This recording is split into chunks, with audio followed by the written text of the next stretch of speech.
Today, I'm going to tell you a story so tense it silenced an entire town deep in the American Wild West, where dust hung heavy in the air and danger traveled faster than gossip. This was a place where pride and fate crossed paths, and one wrong look could decide whether a man walked away or was carried out. It all began with a quiet meal in a saloon. Something small, almost harmless, yet powerful enough to change two lives forever. Before we kick off this adventure, don't forget to hit like on the video and let us know in the comments where you're watching from. Speed without wisdom is nothing but noise before the silence. That was a line my grandfather used to repeat when I was a boy, though it meant nothing to me back then. I didn't truly understand it until the day I stood on a sun-bleached balcony in Razor's Bend, Arizona Territory, in the spring of 1877, and watched a man's pride outrun his future. Some lessons arrive soft, like dawn light spilling across prairie grass, slow and forgiving. Others strike without warning, sharp and final, like lead cutting through the air. This story belongs to the second kind, the kind that redraws a life in the time it takes a heart to miss a beat.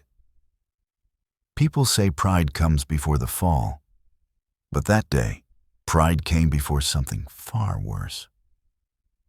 It began as one of those quiet mornings that fool you into thinking nothing memorable will happen, and ended with the whole territory whispering the same name.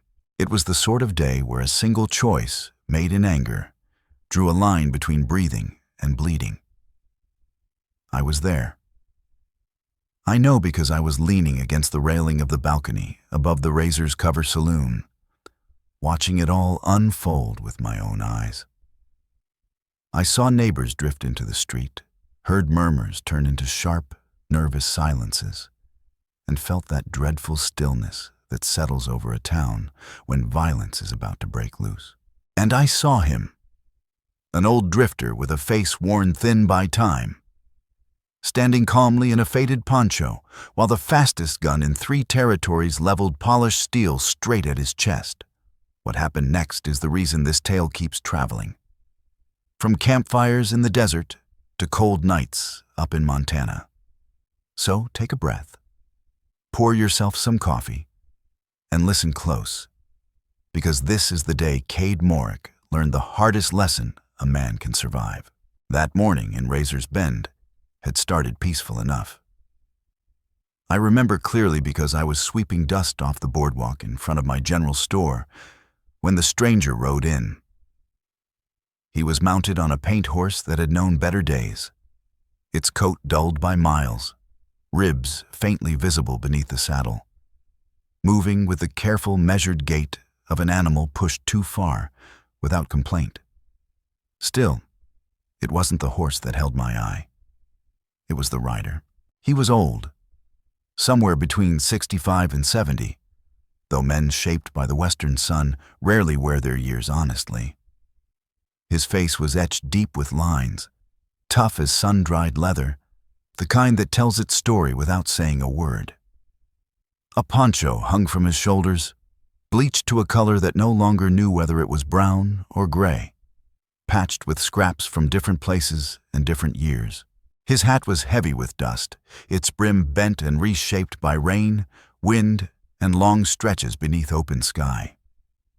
His boots were worn thin at the heels, cracked and creased, but carefully tended, oiled with the respect of a man who understood that neglect gets you killed out here. What stayed with me most was the way he moved. Slow, intentional, as if every step had already been considered. He dismounted without haste, tied his horse to the hitching post outside the saloon, and loosened the saddle cinch just enough to ease the animal without risking a fall. Those were the habits of someone who knew horses well, someone who understood that a good mount could mean the difference between making it home or not making it at all. He patted the paint's neck, murmured something I couldn't hear, then stepped inside the saloon without acknowledging anyone. His spurs made no sound. Leather strips wrapped around them muted the jingle. A small detail, but one that stayed with me. At the time, I didn't know why. It should have ended there. Just another drifter passing through Razor's Bend, looking for a meal and a bed before heading on. We saw men like that all the time. Our town sat along a minor stage route. Nothing fancy, just a saloon, a hotel, a general store, a blacksmith, and a doctor. We were a place people passed through, not a place they stayed, but fate had different ideas. About an hour later, with the sun climbing high and the heat beginning to press down on the street, Cade Morik rode into town. If you didn't know the name Cade Morik, you were either new to the territory or hiding somewhere you had no business being. 28 years old, dressed like a man who wanted to be noticed. His reputation stretched from the Rio Grande clear up toward Canada. They said he'd killed 17 men in fair fights, though some claimed the count was higher if you stopped pretending all of them were fair. They said his draw was faster than thought, that he practiced until his hands moved before his mind caught up. Town after town, he'd left challengers bleeding in the dust, each victory feeding the legend. But what made Cade dangerous wasn't just speed. It was what speed had done to him. There's a strange sickness that settles into some men when they realize they're better than everyone else at something. Instead of breeding restraint, it grows cruelty. Cade had started picking fights simply because he could. Not for survival, not for honor. Just to watch fear bloom in a man's eyes before the smoke cleared. He wore black from head to toe, expensive black, a tailored black shirt trimmed with silver conchos, a fitted vest, black trousers tucked into polished boots crowned with bright silver spurs that rang with every step. His gun belt gleamed with silver buckles, and the twin revolvers riding low on his hips bore ivory grips carved with his initials. And the moment he stepped into Razor's Bend, I knew that quiet morning was already dead. He wore a black hat wrapped with a silver band, and his black horse carried a saddle trimmed in silver that likely cost more than most men earned in a year. Everything about Cade Morik was crafted to demand attention, to announce himself before he ever spoke, to make people look and then make them afraid. His eyes were a hard, pale blue that rarely blinked. His mustache kept thin and precise, and his smile never touched his eyes. That smile was the worst of it. It had the lazy cruelty of a predator toying with prey, the kind that fed on unease and enjoyed watching fear settle in. When Cade swung down from his saddle in front of the saloon that afternoon, his silver spurs ringing loud enough to echo off the boardwalk, every man there knew trouble had arrived. It always did when Cade rode into town. He'd passed through Razor's Bend twice before. Both times, someone had paid for it. Once with humiliation, once with blood. The last visit had ended with a man dead after a card game dispute that everyone knew Cade had stirred on purpose. The territorial marshal had asked questions. Witnesses swore it was self-defense. Cade rode out untouched, his name growing heavier, his reputation darker. Inside the saloon, the old drifter had already ordered his meal, a whiskey and a plate of beans. The barkeep, Evan Kidder, told me later the stranger had been courteous and quiet, the kind of customer who didn't draw notice. He complimented the whiskey, paid up front with silver coins taken carefully from a worn leather pouch, and asked about the cost of a room. When Evan said 50 cents, the man simply nodded, counted out the money, and slid it across the bar. Evan said the way the old man ate stuck with him. He didn't rush. He treated each bite like it mattered, as if he'd learned not to assume there would always be another meal. He broke his cornbread into small pieces, soaked them in the bean broth, and chewed slowly. He sipped his whiskey instead of tossing it back. Between bites, he set his fork down and sat still, almost content, like a man grateful for shade, solid walls, warm food, and cold drink.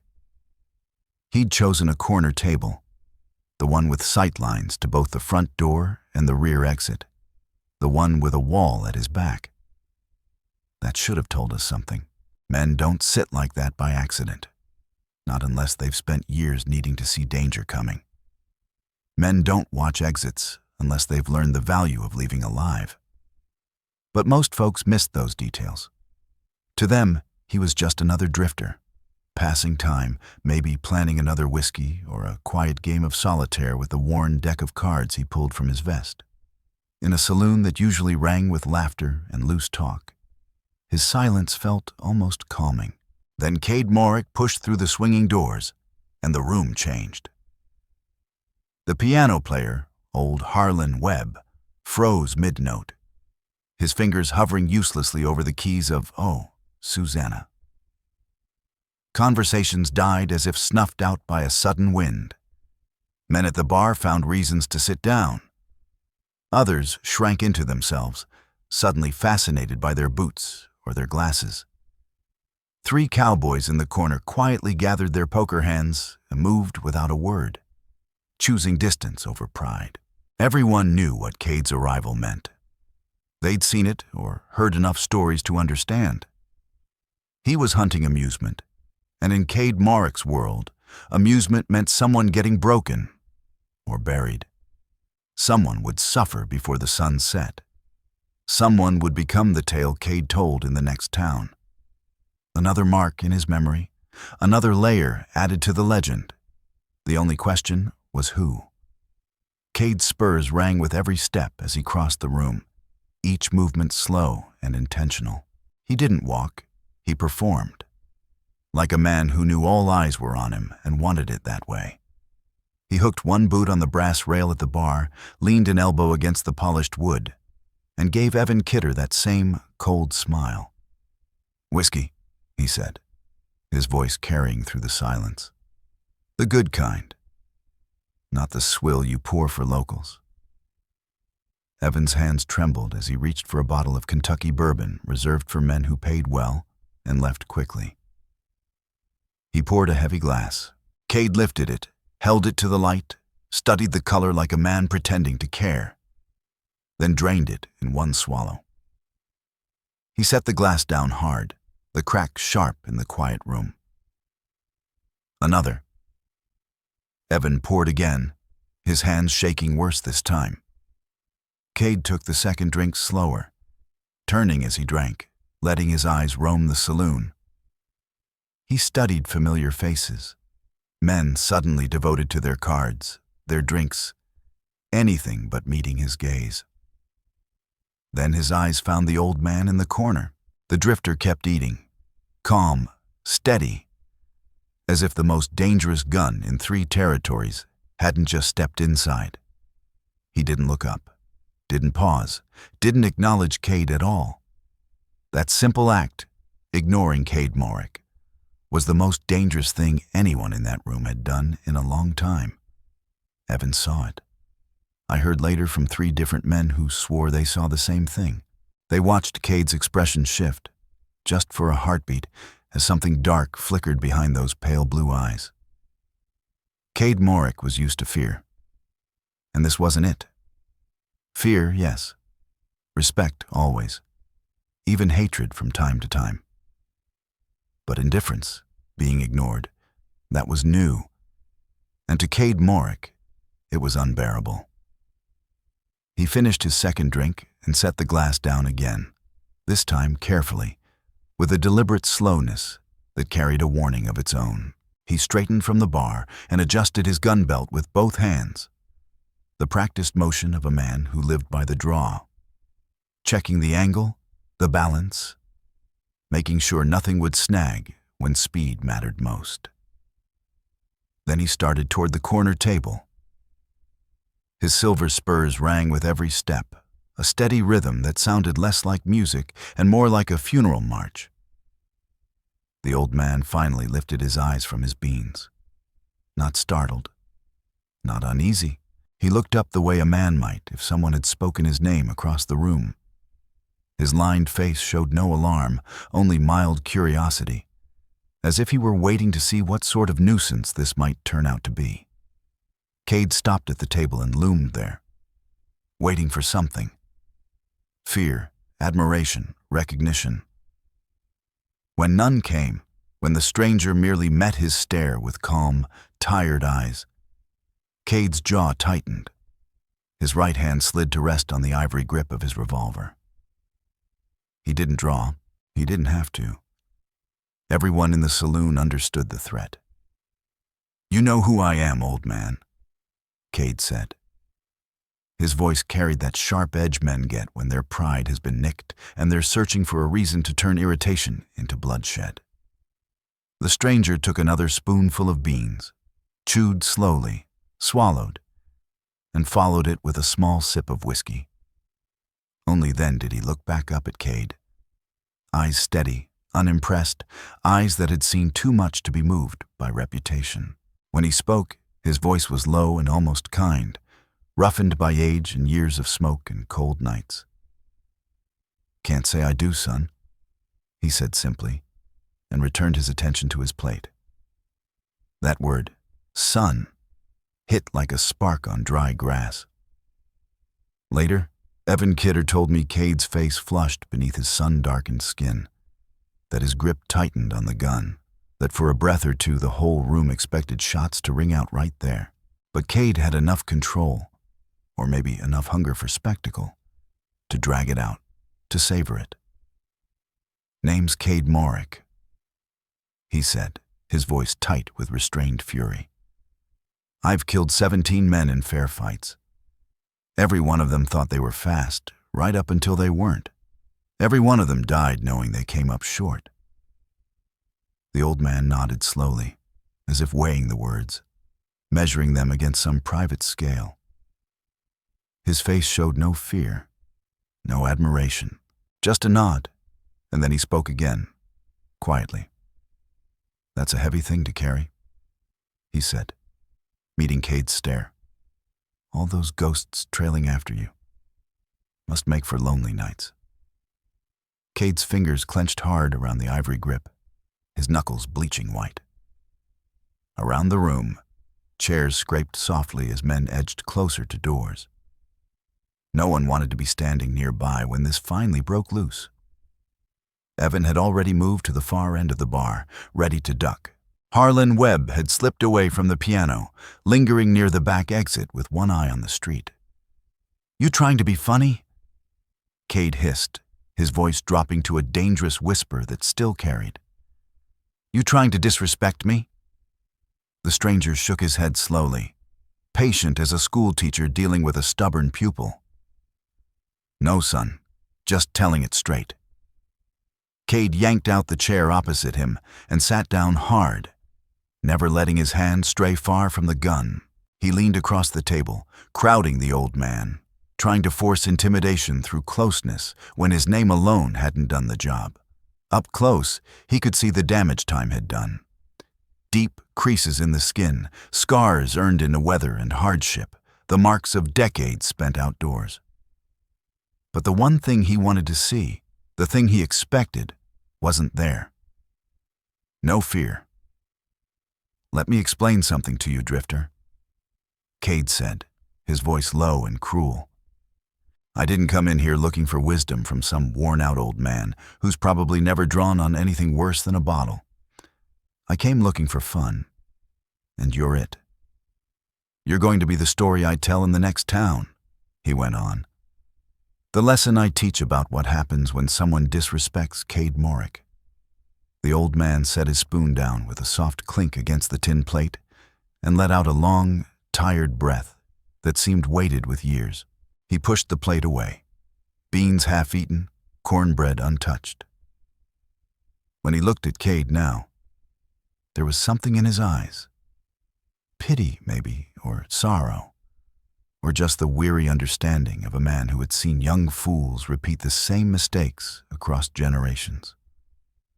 "I'm just trying to eat my beans in peace," he said quietly. "I don't want trouble. I didn't come here looking for a fight. I'm passing through, keeping to myself, aiming to hurt nobody. Why can't that be enough?" Cade laughed, but there was no humor in it. Only a sharp, brittle sound, like glass snapping underfoot. "That's where you're wrong, old man," he said. "You don't decide when there's trouble. I do. When I walk into a room, I decide how things go. And I've decided you and me are stepping outside to settle this like men." The old man fell silent. His weathered hands rested flat on the table as his calm eyes studied Cade's face.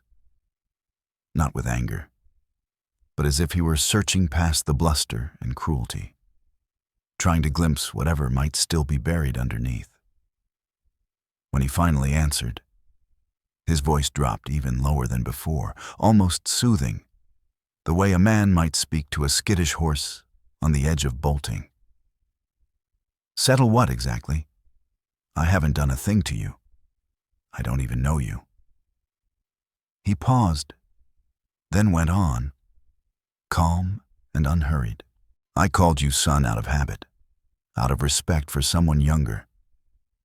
I didn't look up when you came in because I learned long ago that pretending trouble isn't there is sometimes the best way to keep it from finding you. So tell me, what have I done that earns me a bullet?" Cade Morik leaned closer until his face hovered just inches from the old man's. Whiskey and anger rolled off his breath. "You disrespected me," he said. "You sat there like I don't matter, like Cade Morik is just another rider passing through. You called me son, like I'm some boy needing correction." His voice hardened. "You're acting like you're above it all, like you've got nothing to prove. Well, I'm here to show you different. I'm here to show you, and everyone in this room, what happens to people who don't give Cade Morik what he's due." The stranger closed his eyes for a brief moment, as if gathering patience, or maybe strength, or perhaps simply accepting what couldn't be avoided. When he opened them again, there was a quiet sadness there. The look of a man who had watched this same play unfold too many times, who knew how it ended, who wished it might turn out differently, but understood that wishing never changed a thing. "And if I refuse?" he asked softly. "If I finish my beans, pay for my room, and ride out in the morning without ever stepping outside with you?" Cade smiled, slow and predatory. The smile of a man who knows his quarry has nowhere left to run. "Then I shoot you right here at this table," he said, "and everyone will know you died a coward. They'll say you were so scared of Cade Morik you wouldn't even face him like a man. Your name, whatever it is, will be laughed at in every saloon from here to El Paso. Remember that old fool who got shot eating beans? That's what they'll say. That's the legacy you get if you don't walk outside with me." The room fell so silent you could hear flies buzzing against the window glass. Floorboards creaked as men shifted their weight. Somewhere across the room, someone breathed too fast. Everyone was watching, waiting, bearing witness. This was the moment. Either the old man would beg, entertaining in its own way, or he'd accept the challenge and give the town a show before he died.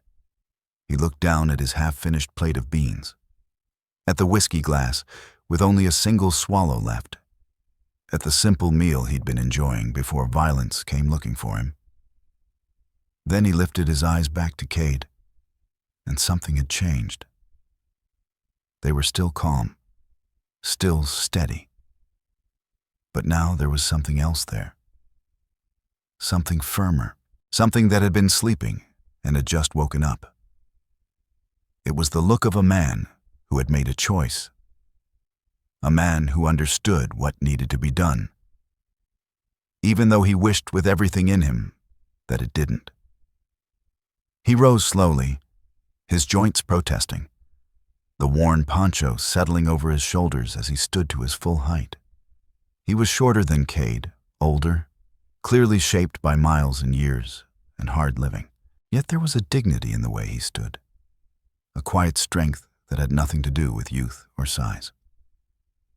"I'll face you," the old man said quietly.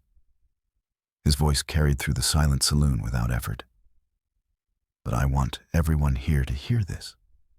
I didn't want it. I tried to avoid it. I want it remembered that you forced this on me, that I would have ridden out of Razor's Bend tomorrow without trouble if you'd let me be. And I want it known that whatever blood gets spilled out there, it's on your hands, not mine." Cade shot to his feet, his chair scraping loudly across the wooden floor, the sound cracking through the silence like a gunshot. He was grinning now, that cruel smile spreading wide, as if he'd just won a wager. This was what he wanted, what he'd come for. Another man to break, another story to tell, another mark added to his name. "Sure, old-timer," Cade said, spreading his arms in a mock show of generosity. "Everyone here will remember it. They'll remember the day Cade Morik put down another man who thought he was tough.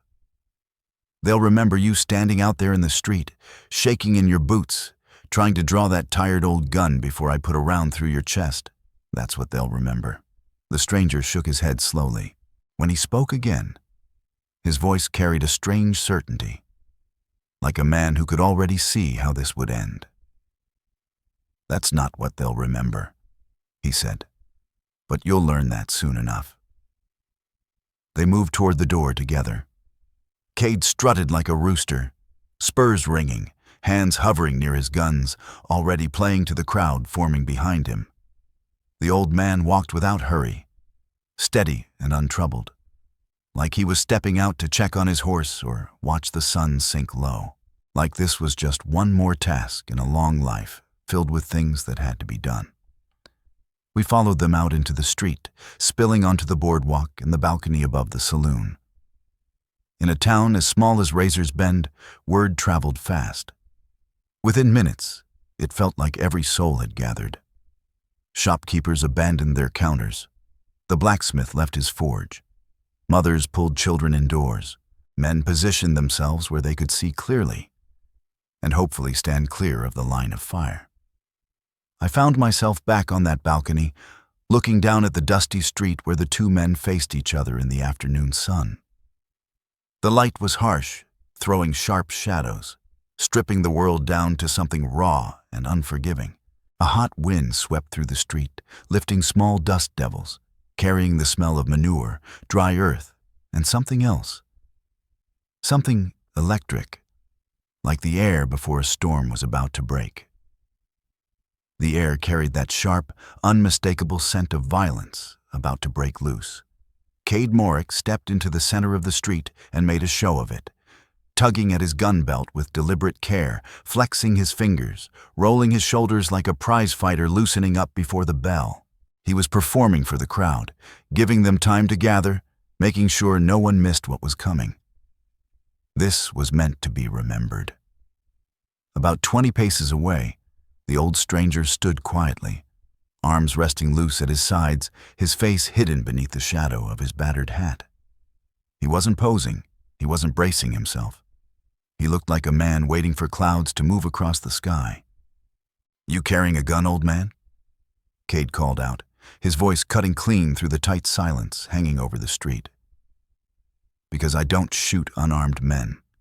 I'm no murderer, just faster than everyone else." The stranger nodded once.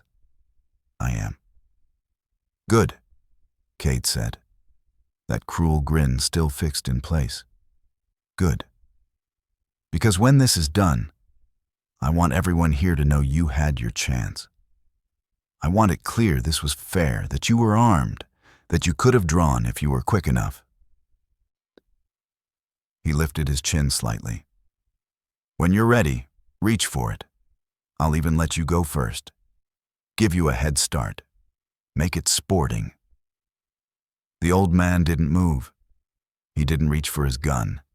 He didn't shift his feet or change his expression. He just stood there with the same patient stillness, like time held no weight for him, like he could stand there until nightfall if needed. When he finally spoke, His voice was soft, but carried clearly. "I said I'd face you. I never said I'd draw first. If you're set on killing me, then you'll have to begin it. You'll have to be the one who draws first on an old man who's done you no wrong. That's how it's going to be." Cade's eyes narrowed, and for the first time, frustration crept across his face. This wasn't how it was supposed to go. He wanted fear. He wanted pleading. He wanted the old man to give him something, anything, that would make this feel justified instead of nakedly cruel. He wanted a story he could tell later, one where he'd been challenged, where he'd been forced to defend his name. Instead, he was met with quiet dignity, calm acceptance, and a sorrowful kind of wisdom that unsettled him more than panic ever could. The old man was stripping away the performance, turning Cade into exactly what he was: a bully, a strong young man forcing a tired old one into a fight simply because he could, because it fed something dark and hollow inside him. "Fine," Cade spat, his anger spilling over. "Fine, old man. I'll draw first," he went on, his voice rising, pushing harder, trying to seize control of the moment again. "But when I do, you'd better reach for that gun, because I won't have it said you died without trying. I'll make sure the story is that you froze, that you were too scared to even draw, that Cade Morik stood down a coward who just stood there and took his bullet like livestock at slaughter." The old man's expression didn't change. He only nodded slowly. "I'll defend myself when you draw on me. That's all I can promise. If you start this, I'll do what I must. But I won't be the one who starts it. That part's on you." The street went utterly still. Even the wind seemed to pause. Somewhere down the road, a dog barked once and then fell silent, as if it too sensed what was coming. From the balcony where I stood, men leaned forward, hands gripping the rail, afraid to blink. Behind windows, faces pressed close to the glass. Women and children watching despite themselves, unable to turn away from the grim theater unfolding below. Cade's hand tightened, hovering inches above his gun. His face hardened, the last trace of that showman's grin disappearing, replaced by cold focus, and something like resentment at being forced into the role of villain. He'd wanted this clean, justified. But the old man had taken that from him with nothing more than calm refusal. "So be it," Cade muttered, and his hand dropped. I'd seen fast men in my life. Gunfighters who could clear leather quicker than thought, whose movements bordered on the unnatural. I'd seen Cade Morik draw twice before and marveled at it, how the gun seemed to appear in his hand, how the hammer came back and the barrel leveled in one seamless motion. But I'd never seen anything like the way Cade drew that day. Maybe it was anger driving him. Maybe it was the need to end it fast, to put the old man down before doubt could creep any deeper. Whatever the reason, his draw was lightning. Thunder. Faster than anything a human should manage. His hand flashed down, seized the ivory grip, ripped the revolver free, and brought it up in a perfect arc. The hammer was already cocked, the barrel swinging toward the old man's chest. It should have ended there. In any fair world, with any ordinary man standing 20 paces away, it would have. Cade's gun was leveling, his finger tightening on the trigger. And the old stranger was still standing there, arms loose at his sides, utterly unmoving. Another heartbeat, maybe less, and a bullet would have ripped through the old man's chest. Cade Morik would have claimed his 18th kill, another tale to carry forward, more proof that he was the fastest gun in 3 territories. But something happened then. Something I still see when sleep won't come. Something I'll carry to my grave. As Cade's barrel came level, as his finger tightened for the final pull, the old man moved. And when I say moved, I don't mean quick, I don't mean fast. I mean something that felt outside ordinary time, outside the rules that govern flesh and bone. It wasn't a fast draw. It was beyond that. It was as if the old man could see a moment ahead, could read where Cade's gun was going to be before it arrived, was already in motion to meet it, answering a threat that hadn't fully formed yet. His hand moved with absolute certainty. No wasted motion, no flourish, no performance. Just clean purpose shaped by long years and something deeper than reflex, something older than speed. The revolver seemed to appear in his hand, as if it had always been there and the rest of us had simply failed to notice. There was no dramatic sweep, no flash meant to impress. Only a worn gun rising smooth and steady, impossibly fast. His draw was so economical it almost looked slow, like the world had stalled for everyone else while he moved through it unhindered. That's the truth of real speed. It often looks easy, because nothing is wasted. Every movement serves its end. The old man's barrel leveled just as Cade's finger finished its pull. 2 hammers fell, 2 firing pins struck, 2 charges of powder exploded, sending 2 bullets tearing down 2 barrels at speeds no eye could follow. The old man had started a fraction of a second after Cade, and yet, impossibly, his bullet left the muzzle first. The report cracked through the street like thunder splitting the sky. It felt louder than any sound I'd ever heard, maybe because of the suffocating silence that came before it. Birds burst from rooftops. Horses reared at their posts, and there in the street stood Cade Morik, the fastest gun alive, the man who had ended 17 others. His revolver only half raised, shock spreading across his face. His own shot went wide, the slug tearing up dust a few feet to the old man's left. The second crack came just a breath after the first, confirming what our eyes saw but our minds refused to accept.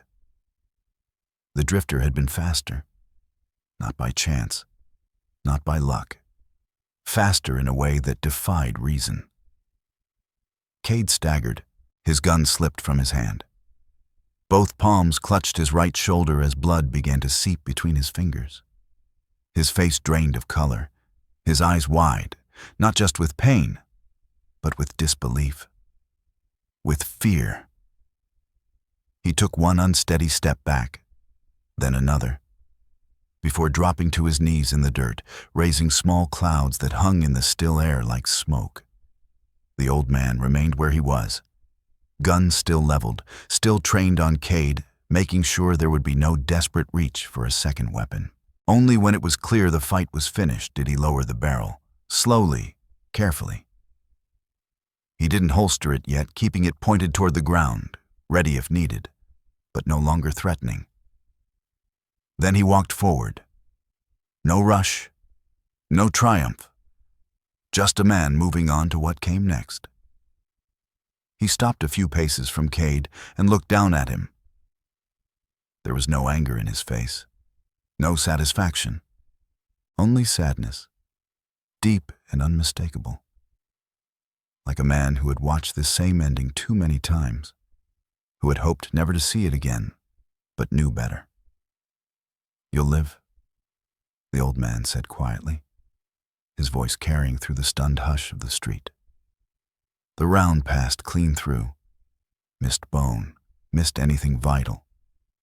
You'll have the use of that arm again in a few months, though cold weather will remind you of today. You'll carry a scar. But you'll live. Cade gasped, struggling to make sense of what had happened, of how the world had flipped so completely in a single breath. When he looked up, the arrogance was gone. The cruelty, too. What stared back was a young man in pain, trying to understand how everything he believed had just failed him. "Who?" Cade managed, his voice raw. "Who are you?" The old man hesitated, as if weighing whether the question deserved an answer. Then he spoke, and his words reached every ear on that street, every watcher in every doorway and window, and every soul who would carry this story forward. "Name's Brannock Vale," he said simply. "Used to wear a marshal's badge in Abilene, back before you were born, back when Kansas was still wild and the rails were only just pushing through." The name hit the crowd like a blow, like the ground shifting underfoot. Brannock Vale. Even I knew it. And I was just Jareth Colby, a shopkeeper who'd rarely strayed more than 100 miles from Razor's Bend. Every man past 40 knew that name. Brannock Vale was a legend, one of the finest lawmen the frontier had ever produced. A name spoken in the same breath as Riven Ashby and Calder Wren.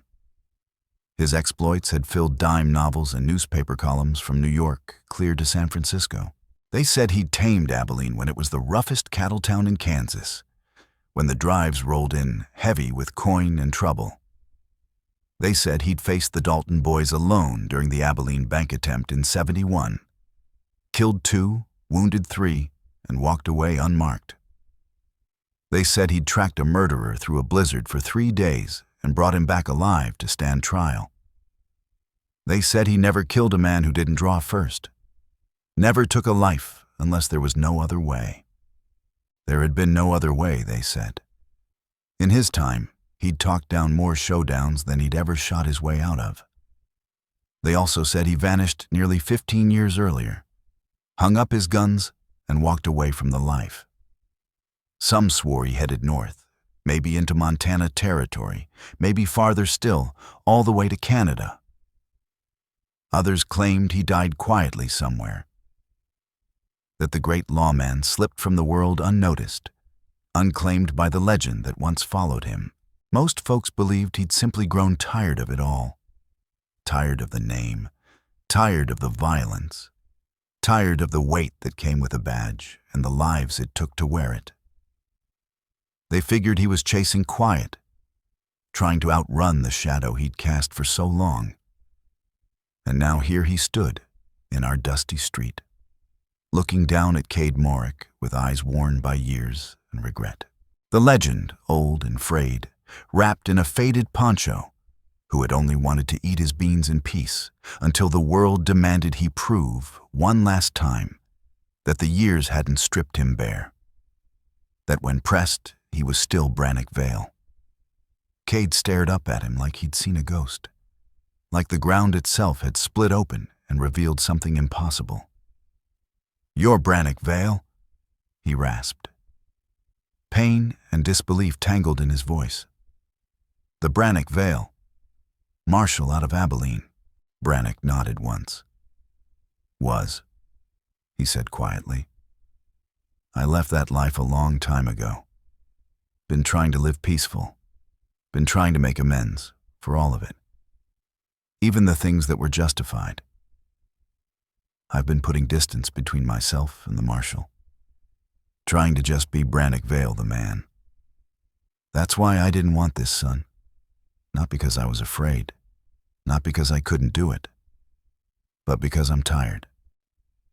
He lifted his gaze and took us all in. The crowd that had gathered to watch Cade Morik cut down another soul. The faces now frozen in awe and disbelief. When he spoke again, his voice carried, worn, steady, and meant to be heard. "I knew what you were the moment you stepped into that saloon," Brannock said, looking back down at Cade. "I've seen 100 men like you. Fast hands, something to prove. Young men who mistake speed for strength and killing for manhood. I hoped if I stayed quiet, minded my business, finished my beans and rode out in the morning, you'd leave me be. I hoped you'd find some other way to fill that hole you're trying to fill." He finally holstered his revolver, the old leather sighing softly as it took the gun. The motion was smooth, practiced, unchanged by time. "But you couldn't," he went on. "You had to push, had to prove you were the fastest, had to show this town that Cade Morik doesn't take disrespect from anyone, not even a worn-out old man passing through." Brannock bent and offered his hand. The gesture startled everyone, Cade most of all. He flinched at first, expecting pain, but Brannick's grip was firm and steady as he hauled the younger man to his feet, blood soaking through the black shirt at his shoulder. "Come on," Brannick said. "Let's get you to the doctor. That shoulder needs cleaning and bandaging before infection sets in." "You're lucky it's the right one," he added. "Means you've still got a good arm while it heals. Means you can work, earn your keep, do something useful while you think on what happened here today." They started toward Olin Frost's office, Brannick supporting Cade with one arm, the old marshal's strength surprising for his age. As they walked, Brannick kept talking, not loud but clear enough for those close by to hear. His words were meant for Cade, but the lesson reached farther. "Speed's just a tool, son," he said. "Nothing more. It's what you do with it that matters. Why you draw, that's what defines you, not how fast you do it. I was fast once. Fastest in Kansas Territory, they said. But speed didn't make me a good marshal. Speed didn't keep the peace. Speed didn't make Abilene safe for folks to raise families." Cade listened, truly listened. In a way he likely hadn't listened to anyone in years. The arrogance had been beaten out of him by pain, shock, and the sudden, terrifying truth that he wasn't untouchable. "What made you good?" Cade asked. His voice was tight with pain, but honest. If it wasn't speed, what was it? Brannick was quiet as they walked, turning the question over in his mind, sifting through years of hard choices and harder nights. "Judgment," he said at last. "Patience. Knowing when to draw and when to walk away.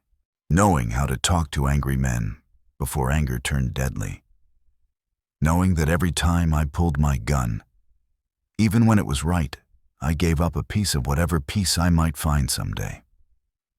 They reached Olin Frost's office, the doctor already at the door, having watched it all from his window like the rest of us. But before Brannick guided Cade inside, the younger man turned and truly looked at him.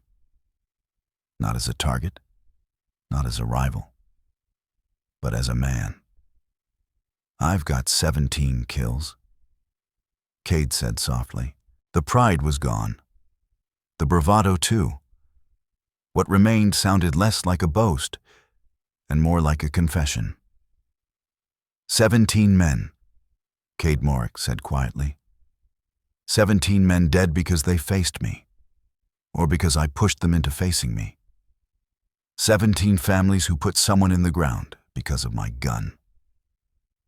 Brannick Vale nodded, slow and understanding, the lines in his weathered face carved by memory rather than judgment.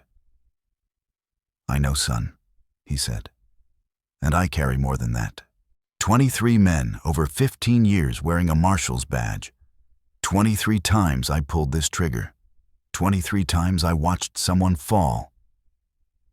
The ones where I had no choice, and the ones where, if I'd been wiser, calmer, or just luckier, maybe I could have found another way." He paused. When he spoke again, his voice carried the weight of every mile and every grave. "They all come back at night. Every last one. The justified ones don't haunt you any less than the others. Dead is dead. And you're the one who made them that way. That truth follows you, everywhere you go, every day you wake up, for the rest of your life. That's why you're still breathing right now," Brannick went on. "That's why I shot to wound instead of kill." Cade's eyes glistened. Whether it was pain, shock, or something breaking open inside him, I couldn't tell. "Why?" he asked. Brannick smiled, but it wasn't a happy smile. It was the smile of a man who knew too much and wished he knew less. "Because you're young enough to learn," he said. "Young enough to change. You're young enough to take what happened today and become someone different, someone better. That's why I spared you." They went inside then, Olin Frost taking over, guiding Cade into a chair and cutting away the blood-soaked fabric to reach the wound beneath. And that, friends, is the true story of the fastest gunslinger who challenged an old drifter for sport. And what came of it? I've told it exactly as I saw it, exactly as it unfolded on that dusty street in Razor's Bend, Arizona Territory, in the spring of 1877. I was there. Jareth Colby, standing on the balcony above the Razor's Cover saloon, watching with my own eyes. Every moment you've heard is one I witnessed. Brannock Vale stayed just long enough to be sure Cade would survive. He sat with him while Olin Frost cleaned and dressed the wound, making sure infection didn't take hold in those first dangerous hours. Then, just as he'd promised, Brannock rode out the next morning, back onto that tired paint horse, heading north again, toward whatever quiet he'd been chasing before Cade Morik forced him to become Brannock Vale the legend one last time. As for Cade Morik, his story didn't end the way anyone expected. He spent 3 months in Razor's Bend recovering, and during that time, something inside him changed. The cruelty burned away, scoured out by pain, by humility, and by the terrible realization that he wasn't invincible. That speed without wisdom is exactly what Brannock Vale said it was. Just noise before the silence. When Cade finally left town, his arm healed but still stiff, he didn't ride out looking for another challenge. No next victim, no new notch. Instead, he took a job as a deputy marshal down in Silver Creek, using his speed to protect instead of terrorize, using his skill for duty instead of ego. Over the years, I heard stories about Deputy Cade Morik, about how he talked men down instead of forcing gunplay, about how he became the kind of lawman Brannock Vale had once been in his prime. Some folks say Cade wrote to Brannock now and then. Letters sent north to Montana Territory, where the old marshal finally settled on a small ranch, raising horses and living quiet. I don't know if that's true, but I like to believe it is. I like to believe that mercy, shown on one dusty street in a forgotten town, didn't just save a man's life, but saved his soul. The lesson is simple, and it's heavy. Speed without wisdom is just noise before the silence. Real strength isn't about how fast you draw or how many men you've beaten. It's knowing when to fight and when to walk away. It's using power to protect instead of destroy. It's choosing mercy when you have every reason to kill. Finally, let me send my deep thanks to you. Thank you for being here and letting this story live within your heart. If it moved you, I hope you'll walk beside us through more journeys of the Wild West. Stories filled with truth, endurance, and grace. Subscribe, share your thoughts, and stay close. Together, we'll keep riding across these wide-open lands of memory and hope. Thank you. Aviso legal. Disclaimer. Our narratives bring inspiration from the past, recreated with fictional and dramatized interpretations for entertainment purposes only. AI tools serve as creative support, but the storytelling, editing, and emotional refinement are handled by our team to guarantee authenticity. We comply with content policies for AI use, avoiding impersonations, identity fabrication, or historically misleading images. All visual and audio content is legally sourced. Redistribution or modification requires prior written approval. Thank you for honoring creativity, collaboration, and storytelling done with heart.